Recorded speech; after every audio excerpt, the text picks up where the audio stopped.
ఏ పూజకే పువ్వు రుణమై పూసిందో కాలానికే తెలుసట.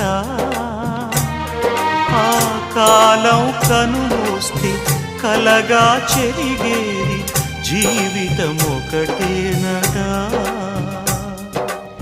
సవతిగా కాకుండా చెల్లిగా నన్ను చూసి తల్లిని చేశావుగా.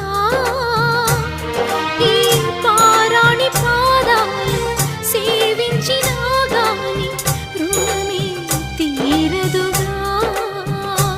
ఇది కలకాలమై ఉండగా